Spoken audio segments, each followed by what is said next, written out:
തെന്നിന്ത്യൻ താരം അജിത്തിന് അഭിനയം പോലെ വലിയ താല്പര്യമുള്ള ഒന്നാണ് കാർ റേസിംഗ് എന്ന് താരത്തെ അറിയുന്നവർക്കെല്ലാം അറിയാവുന്നതാണ്. സ്വന്തമായി ഒരു കാർ റേസിംഗ് ടീം തന്നെ അജിത്തിനുണ്ട്.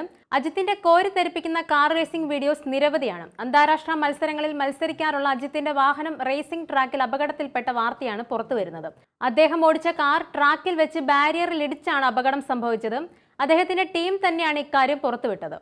24H ദുബായ് 2025 എന്നറിയപ്പെടുന്ന ദുബായ് 24 മണിക്കൂർ റേസിംഗിന്റെ പരിശീലന ഘട്ടത്തിലാണ് കാർ അപകടത്തിൽപ്പെട്ടത്. 6 മണിക്കൂർ നീണ്ട എൻഡ്യൂറൻസ് ടെസ്റ്റിനുള്ള പരിശീലന സെഷനിൽ അജിത്തിന്റെ കാർ ബാരിയറിൽ ഇടിക്കുകയായിരുന്നു.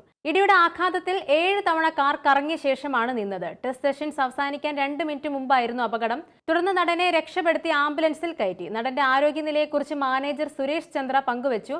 അജിത്തിന് പരിക്കേറ്റില്ലെന്നും സുഖം പ്രാപിച്ചുവെന്നും ആരോഗ്യവാനാണെന്നും അദ്ദേഹം പറഞ്ഞു. അപകടം സംഭവിക്കുമ്പോൾ അദ്ദേഹം ഓടിച്ച കാർ 180 കിലോമീറ്റർ വേഗതയിലായിരുന്നു. കാമറൂൺ, മക്ലിയോഡ് എന്നിവരാണ് മറ്റു ടീം അംഗങ്ങൾ. ഒരിടവേളയ്ക്ക് ശേഷം 2024 സെപ്റ്റംബറിലായിരുന്നു അജിത് റേസിംഗ് ട്രാക്കിലേക്ക് തിരിച്ചെത്തിയത്.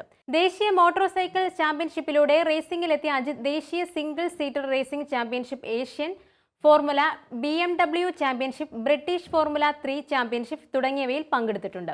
അതേസമയം വിടാമുയർച്ചയാണ് അജിത്തിൻ്റെതായി റിലീസിനൊരുങ്ങുന്ന ചിത്രം. പൊങ്കലിന് റിലീസ് ചെയ്യുമെന്ന് അറിയിച്ചിരുന്നുവെങ്കിലും ഇത് മാറ്റുകയായിരുന്നു. എന്നാകും ചിത്രം റിലീസ് ചെയ്യുക എന്ന കാര്യത്തിൽ വ്യക്തത വന്നിട്ടില്ല. മകിഴ് തിരുമേനി രചനയും സംവിധാനവും നിർവഹിക്കുന്ന ചിത്രം ആക്ഷൻ ത്രില്ലർ ജോണറിലാണ് എത്തുന്നത്. തൃഷയാണ് നായിക കഥാപാത്രത്തെ അവതരിപ്പിക്കുന്നത്.